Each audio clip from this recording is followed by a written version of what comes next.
At Intel, world-changing ideas start with real solutions, and real solutions start with exceptional engineering. The quantum computing revolution, the next generation of AI experts, the renewable energy grid, early diagnosis for cancer.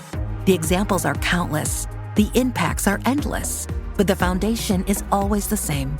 It starts with Intel. Learn more at intel.com/stories. Brooks Running has a new shoe for you runners out there. Did you hear that? Better turn up your volume. In fact, turn it up to the max. Introducing the all-new Ghost Max.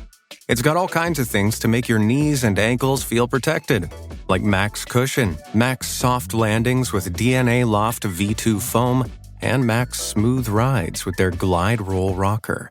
Feel better on your run with Ghost Max. Learn more at brooksrunning.com. A lot can happen in 3 years, like a chatbot may be your new best friend. But what won't change? Needing health insurance. United Healthcare Tri-Term Medical Plans, underwritten by Golden Rule Insurance Company, offer flexible, budget-friendly coverage that lasts nearly 3 years in some states. Learn more at uh1.com. I'm Jason Pack. And I'm Alex Hall, and this is Disorder, the podcast where we try to order our mad world. And this week, we're going to dive deeper into how disinformation undermines democracies. And man, is this a topic that makes me mad. We're going to look at how social media algorithms promote disinformation.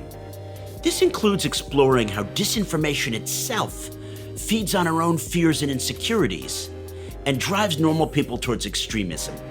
This is really one of those classic enduring disorder, negative feedback loop fashion things, because it's our own internal divisions which make us more vulnerable to disinformation and hostile actors. And because of hostile actors and misinformation, we're more divided and more vulnerable to hostile actors and misinformation.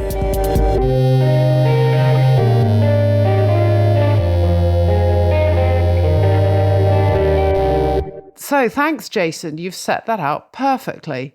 I, as a young British diplomat, thought promoting democracy was all about helping fledgling democracies overseas. And increasingly in the last few years, I'm beginning to worry it's also about protecting and shoring up our own democracies. The way our structures are arranged, it no longer reflects the will of the people, that oft-used phrase, especially. And I think there's a lot of people in the UK feeling this way. Our first past the post system, is it still fit for purpose? And in the US, where, as you know, I'm now based, there's a lot of discussion about Donald Trump's challenge to the foundation of the US democratic system, its constitution. Sure. And one of the ways that he challenges the Constitution is by going after those people, whether they're Congress people or former generals, who try to defend it. In this all against all struggle, I think we've seen civility go out the window, Alex. And one of the things that I remember as my kind of wake-up moment into politics was when I was 11 and I heard Bill Clinton speak at the Democratic National Convention in 1992. And he was charismatic and civil and just seemed to represent all that we could want America to be and America was. And now I turn on the headlines and Trump is saying General Mark Milley should be put to death.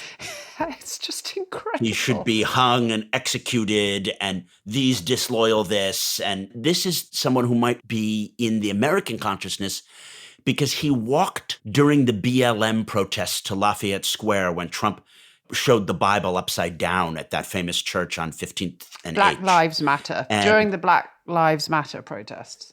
Yeah. And then Milley is like, oh my God, I got to get out of here. I'm being used as a prop for Trump to put down these protests. And, you know, Milley was appalled. And this was part of the reason that led to his, at a later moment, reassuring the Chinese that Trump wasn't going to start nuclear World War IV, despite his anti-Chinese rhetoric.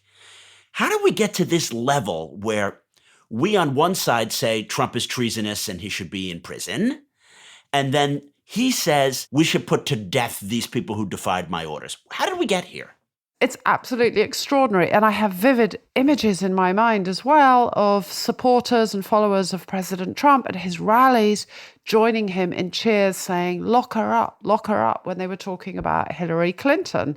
So we've talked in earlier episodes about how autocrats learn from each other and they learn the same tactics. So when you have a former president like Donald Trump now saying that his own generals should be locked up or sentenced to death for doing his job to uphold the US Constitution, that is really dangerous. What happens here in America is picked up and echoed. It legitimizes other countries resorting to similar tactics, which undermine democracy.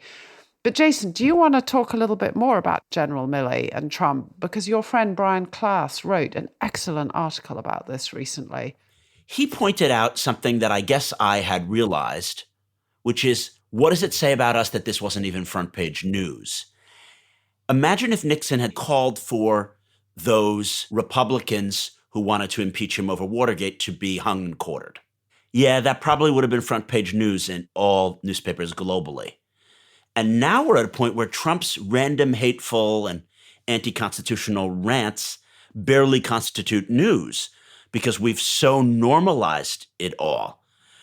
And in the UK, even more so than in the US, but in the US as well, we've had a certain sense of norms and civility that governed public life. And when they fell apart from the 1840s to the 1860s in the US, of course, our society fell apart and we fought a civil war. But other than in that period, there was a sense of, this guy's a senator. Although I disagree with him, we talk in a certain way. And in the UK, you say the Right Honourable Mr. or Mrs. X, and you realize that there are boundary lines. We have, in the UK, we have the good chap theory. You basically assume that people are good chaps. Yes, good chap theory. I love both the name of it and the concept. Good chap. What a splendid fellow. We're all jolly good chaps here, and our word is our bond, and one would never question one's good faith. Good chaps and chapesses. I actually want to live in that world, despite how antiquated and silly it seems, because with this lack of civility, we are in a point where it does make sense to more than half the country that our former president, Donald Trump, should be in jail. And it makes sense to a good 30 or 40% that our former president, were he to become president again, can decide that many of his opponents have committed treason and they should be executed. And the only way to conceptually understand this is when in broken societies, the Thailands and Madagascars and Libyas, where you have an all against all struggle. And part of what civility and norms is about is establishing facts, keeping the temperature down so things don't get too emotional, and then using the facts to debate the issues. This is the economy, these are the this, we disagree about tax policy. Great, let's have a debate. We don't disagree about the color of the sky. What worries me is, given that the civility is out the window, what we really need is people like General Mark Milley, who are committed to the principles of the institution and are willing to stand up against a president who might be overstepping his bounds and trying to protect the rule of law.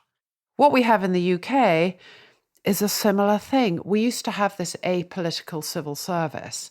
And the idea is that the civil service gave neutral, balanced advice. They worked behind the scenes. And where there were questions over the behavior or the policy decisions of ministers, the civil service was there to make sure things were legal and honestly represented in Parliament. And what we've seen in the UK is this current government constantly attacking the civil service and saying the civil service thwarted Brexit, is disloyal, has undermined government, is thwarting the will of the people. And those constant attacks on the civil service are eroding one of the unseen, unpublic, quiet pillars of our establishment.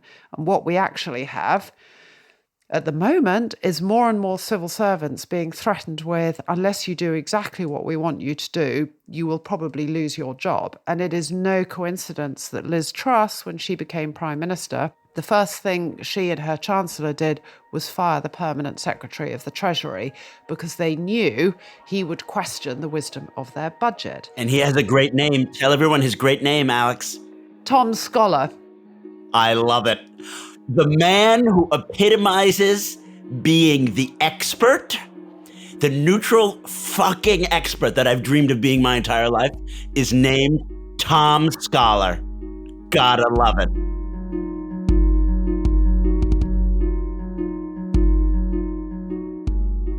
So now, dear listener, Jason has crossed the line in using sweary language. So the person who commented on the site formerly known as Twitter, hoping we might get a bit sweary, I hope you are now satisfied. We're now going to cut to our guest, who is a democracy expert who spent most of her career working for the National Democratic Institute, a US body which is dedicated to promoting democratic values and institutions overseas. And it was in that capacity that I first met her when she and I were both working in Georgia. She is now based in Washington as Senior Vice President for Democracy at the German Marshall Fund. Her name is Laura Thornton, and I'm delighted to introduce her now. We began our conversation by talking about where is disinformation coming from? Is it largely coming from outside, from hostile actors like the troll farms in Russia? Or is it being fertilized and spread by actors within our own societies?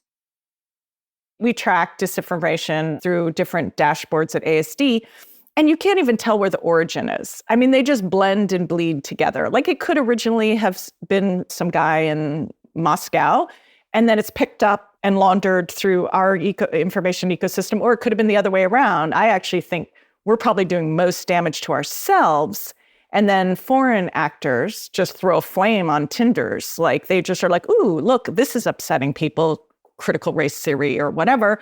I'm going to just throw gasoline on that. So I do think it's really difficult to tell the difference between foreign and domestic.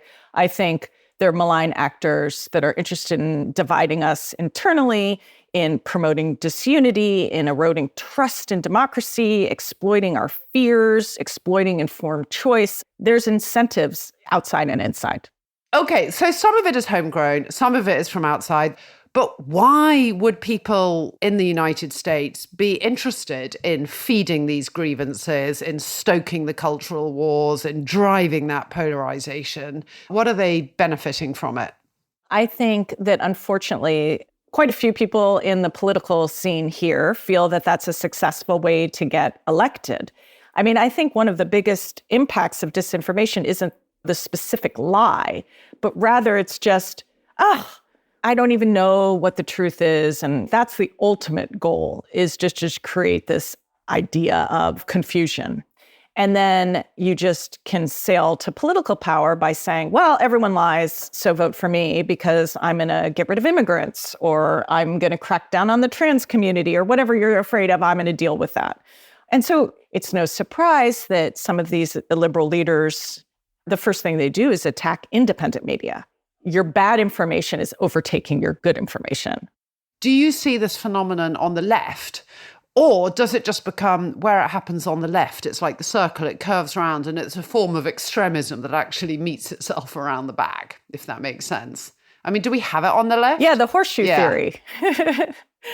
No, I mean, I think certainly if you ask people on the right, you ask my uncle, where is disinformation coming from? And he will tell you the New York Times, NPR, it's all fake news, So it comes back more to the question of, where are the referees? It's like there are no trusted referees anymore. And it's so sad because it's even in our lifetime. Like I remember being, a teenager and watching the news at night, and it was like NBC and CBS and 3 stations, and they would present the same facts. Absolutely. And then people would come on and they might be like, well, this is how I think we should resolve this, or this is how there would be debate and disagreement, but they agreed on the same set of facts.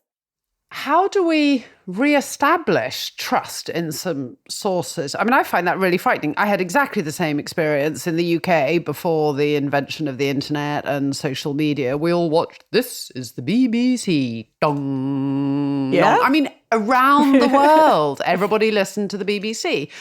And even that is now under attack. So even though less people are watching the BBC, and people are now attacking some of what the BBC is saying in the UK, even that is now accused of being biased. Where are the trusted sources, and how do we educate or help people figure out where the trusted sources are without us being accused? You're only saying that because you're a bleeding heart liberal and your own biases are dictating who those trusted sources are. We also, I think, need to address something deeper than like getting to the facts. But I think we've gone so far away to the point where it's not even about information anymore, because it's about my community or my tribe, and it doesn't matter.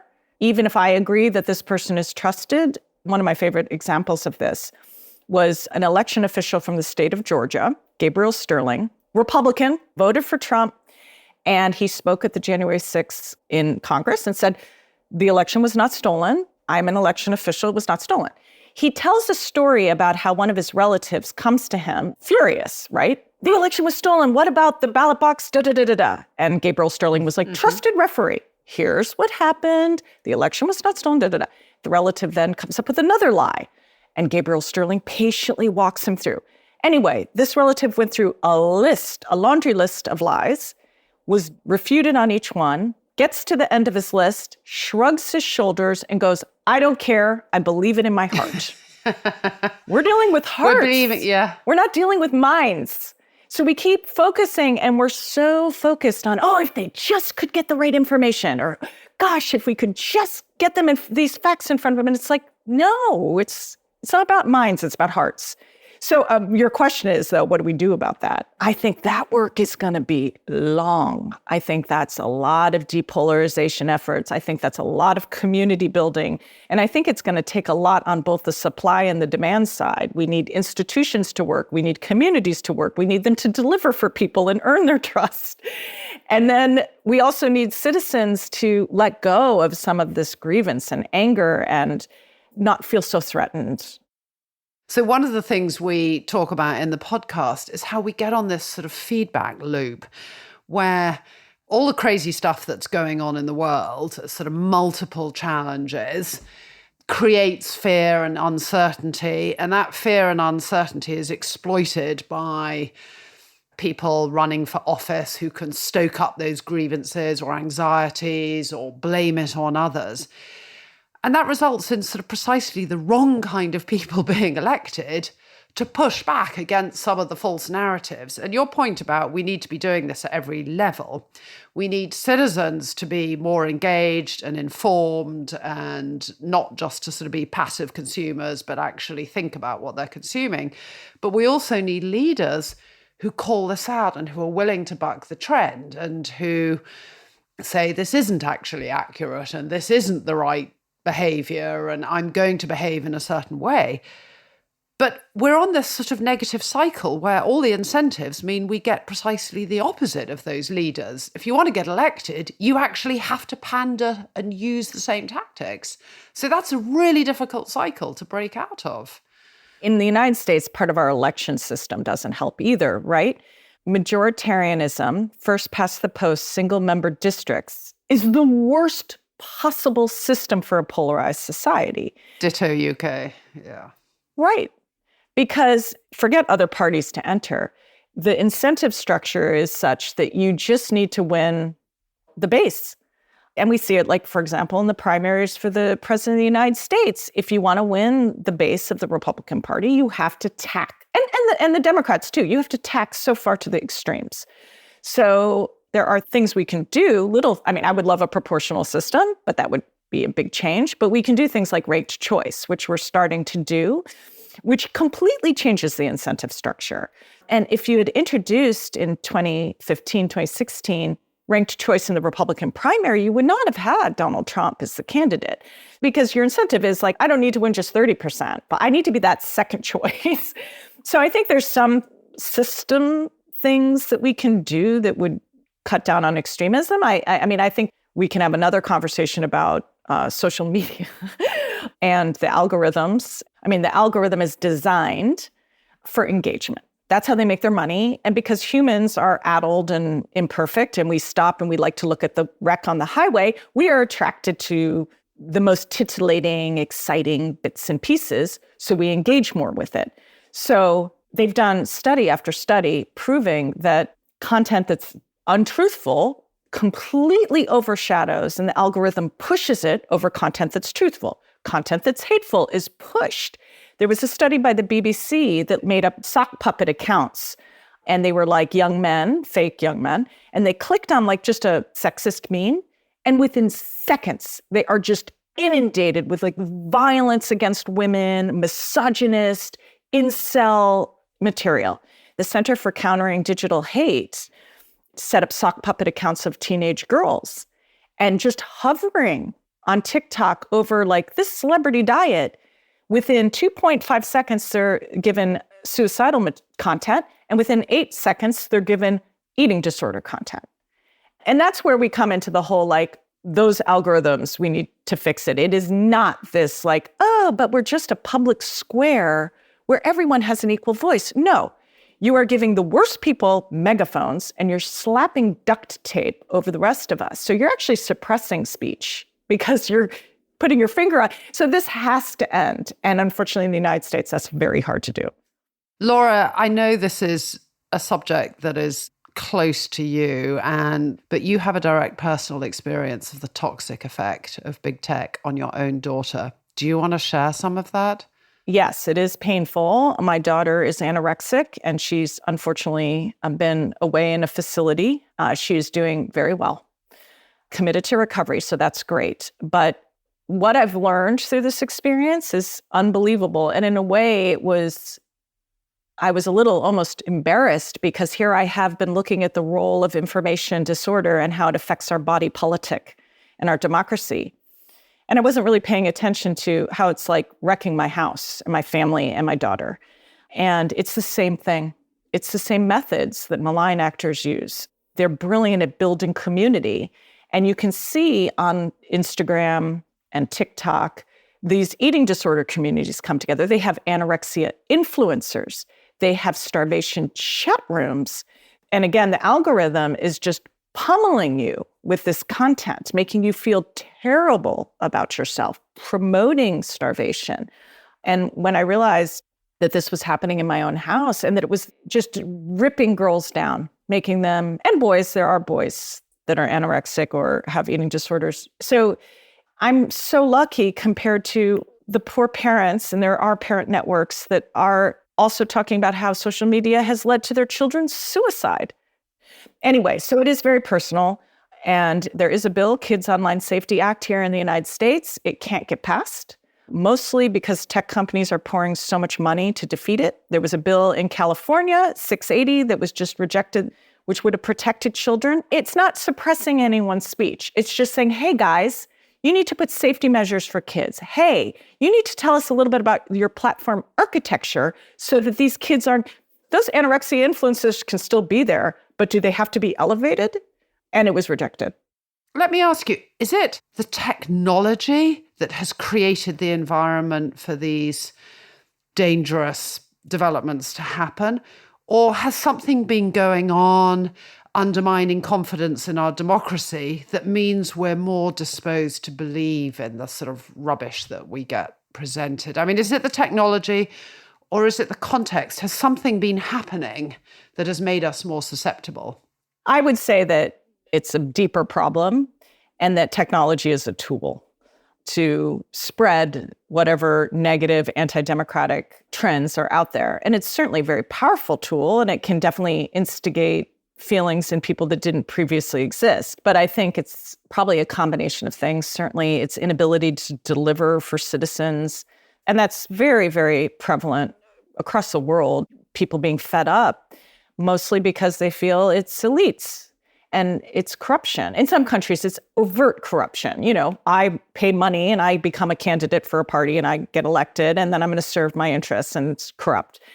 But even in the US, it's corrupt because it's political finance. So obviously, if you're a very, very wealthy hedge fund manager here, you have more power and influence than the single mom working at McDonald's. You just do.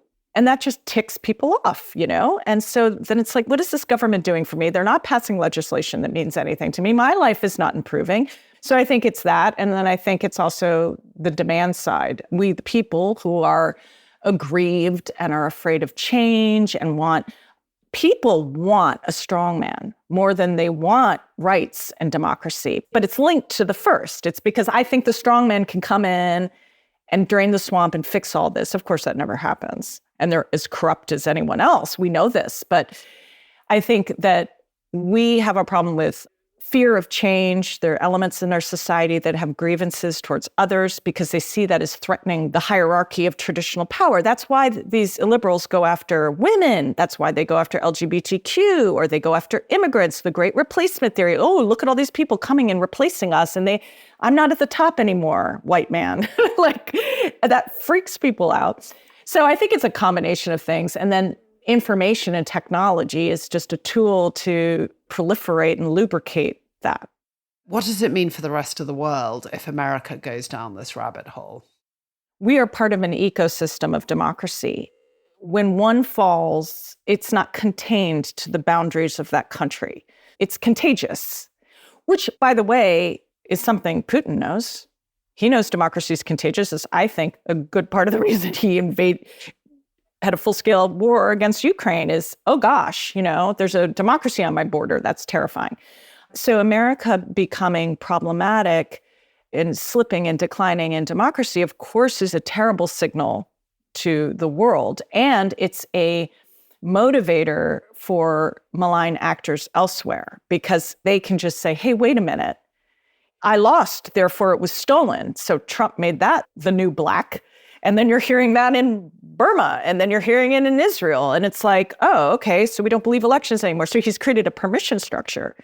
And then it also weakens our commitment to supporting other Democrats and supporting democracy. If we move into this isolationist, illiberal, then it makes it very difficult for other countries to have the support that they need, particularly smaller countries. But I would say the same for a decline in major European countries as well. If we see big democratic declines in Germany, it would be very, very bad too, because we all definitely affect one another. But I do think in general, we need to challenge the democracy orthodoxy. Why representation? Why political parties? Honestly, they're kind of a thing of the past. They don't represent us. They are almost entirely male, wealthy, old, and from the dominant ethnic and religious group. And so no wonder people are frustrated. They're the gatekeeper, they're the bottleneck to power. So can we rethink representation? And some countries are doing interesting experiments in sortition. What is sortition? So sortition is from Greece, which is basically instead of having these middle people, parties, in between us and serving as elected representatives, it is like jury duty. It's a random sample of citizens, and they serve as the representatives. I know this would be very difficult to do at a national level, but there have been some experiments at a city level. So in Madrid, for example, the council was taken over in this way by an initiative called Madrid Ahora. And they basically had just citizens. It was not a party. They had the platform written through these town hall meetings. They had an online platform you could put in. They raised all their money through crowdsourcing. It was just really unique. And then when they were in office, then they put in all these interesting things. Anyway, so representation needs to be reconsidered. I think that we don't have to be stuck in these practices of the past that are not fit for purpose today. And I think there are ways that also we can have greater citizen participation so that they have more skin in the game. And other countries have done this from across the world. We have examples from citizen budgets in the Philippines to the Great Debate in France, where they take an issue and then they just go around and grab random citizens to put forward recommendations. I mean, just ways to open it up so people feel like they can participate more. Just sort of boiling it down, we do have big systemic problems that are going to take a slightly more concerted push to change some of the big macro problems. But there are many small local ideas, initiatives, and innovations that we could pursue that would begin to change things, and you could build up from those. That's right. So just because the big things seem huge and impossible, it shouldn't stop us from doing some of the smaller stuff. We do have agency. We can make a difference. That's right. I agree with you. And I think I've always felt about going local because people are most engaged locally anyway. What's happening in their community? And if they see like the roads are getting fixed and the trash is getting taken out and I like my school and my leaders, local council leaders aren't getting bribes, then they start to believe in democracy and then it trickles up and then you can scale it. And that's the hope. That's the dream. That's the hope and that's the dream. And after the break, we're going to hear more about how we can try to get neutral facts back in our lives.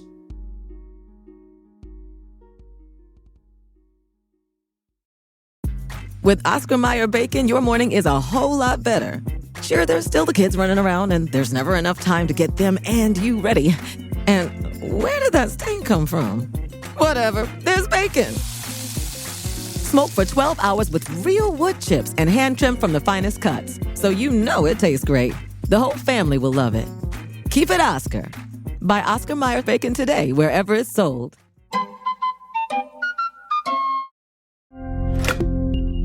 SimpliSafe was named the best home security of 2023 by U.S. News and World Report. But we don't do what we do for the accolades. We do it to protect you and everything you love. Our advanced sensors and HD cameras are powered by 24/7 professional monitoring for fast emergency response. Visit simplysafe.com/Spotify to get 50% off any new system today. Advanced home security, 24/7 professional monitoring for less than $1 a day.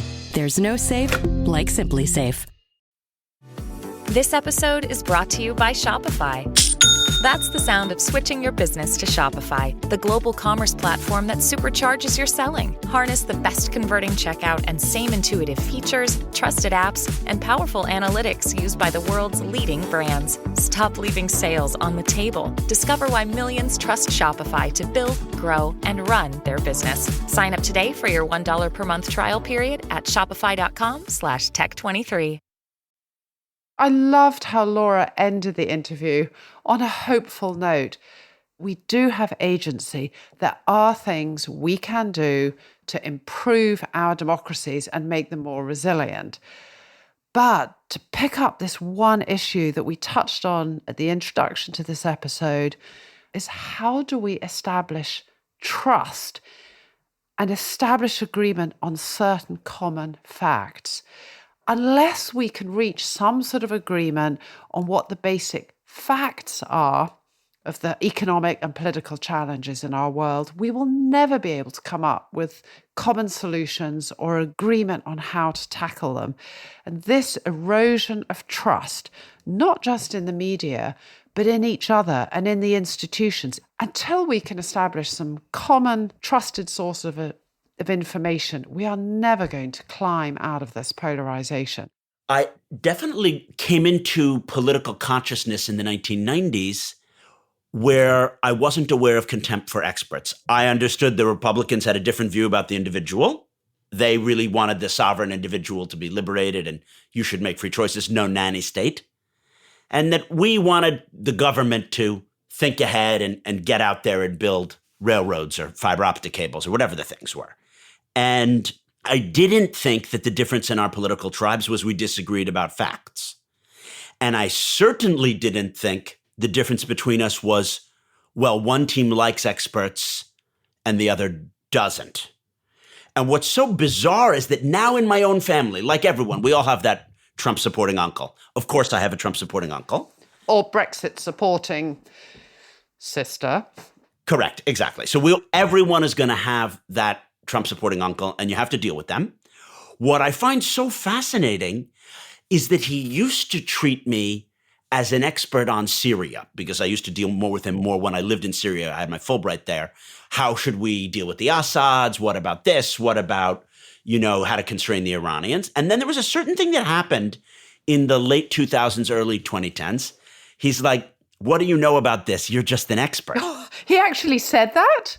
You're just an expert. He said that? Yeah, of course. He's changed as he's become a Trump-supporting uncle. And in that he doesn't think experts should have a role. And what I want to unpick here, as we're getting at the question of neutral facts, he doesn't believe that his hairdresser should perform his open heart surgery.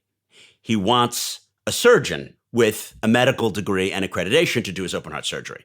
But he doesn't want someone with Middle East expert formed by the elite, quote unquote, university to create our Middle East policies. This is just such a change. I want to get at how did this come about? Because exactly as half the US and UK were coming to hate experts was the moment that I was deciding to be a professional expert.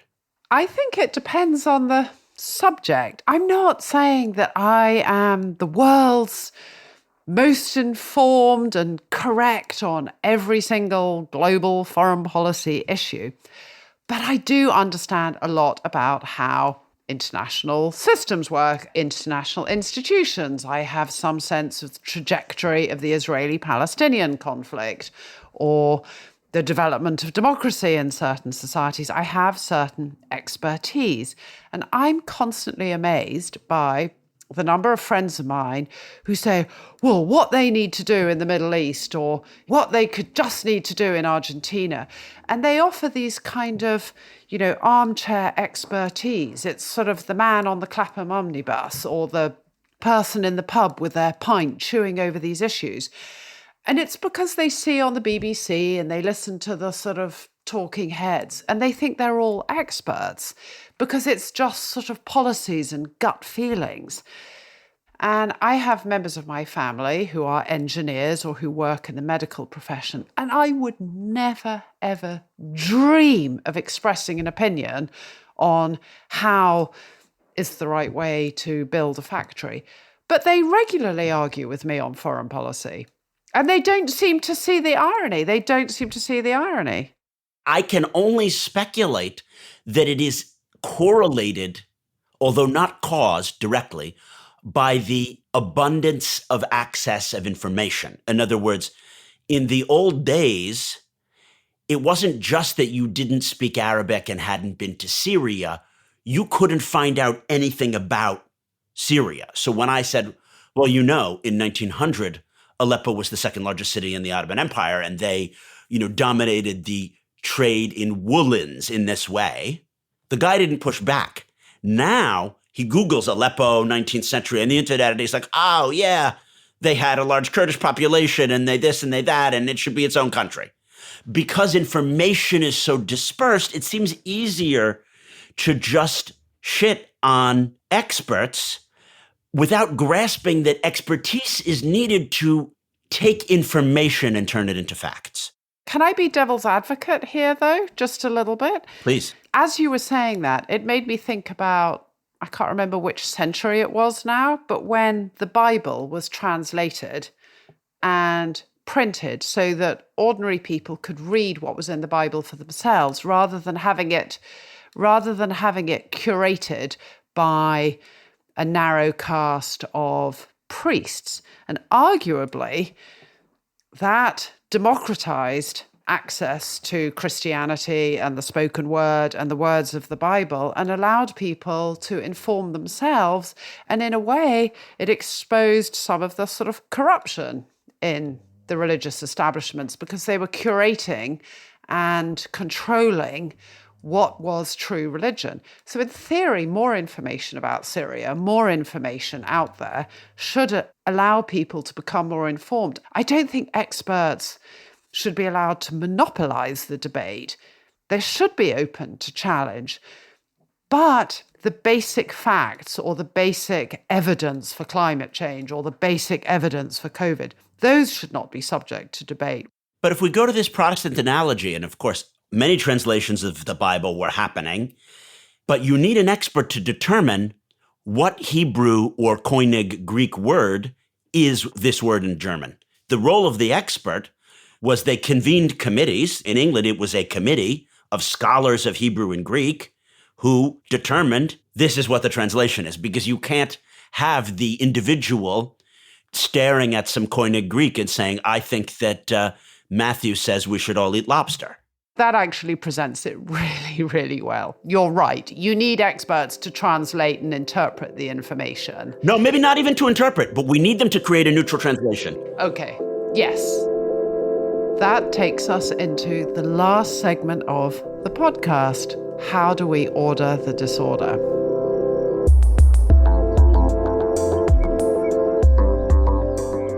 So the point I want to pick up on how to order the disorder, because it really resonated with me, is whether we still have to accept the current democratic orthodoxy that political parties are the basic building blocks of our political systems, and they are the way in which we obtain representation, the will of the people in Parliament or in Congress. Because what I've seen in the UK, I think our political party system is no longer fit for purpose for today's politics.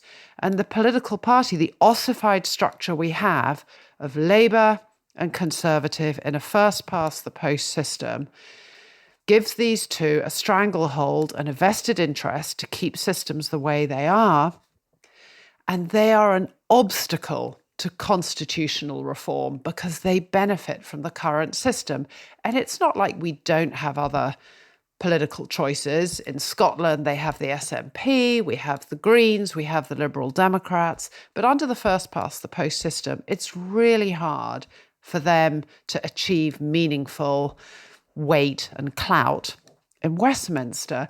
And we are given a choice between two parties. And you were saying that people get ossified in their tribes, but I think for a lot of people in the UK, actually they don't feel wholly Labour or wholly Conservative. They're actually politically homeless.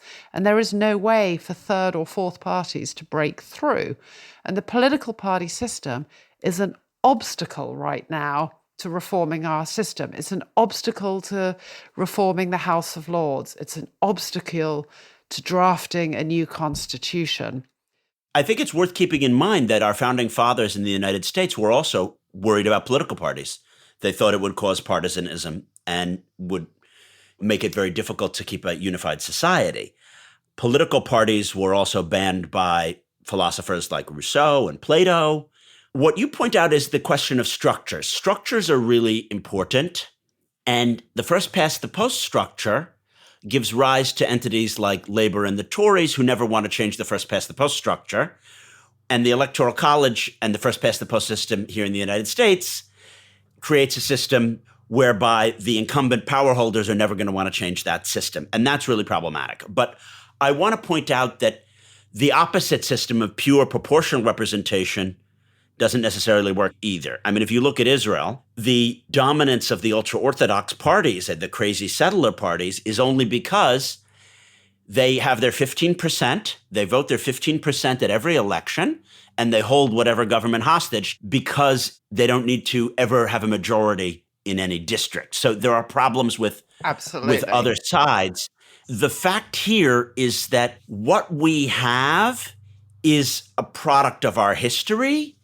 And it's useful to have some kind of mixed system, something like a German system, whereby you have some part which is proportional representation and some part which is like the vote by your region or lender.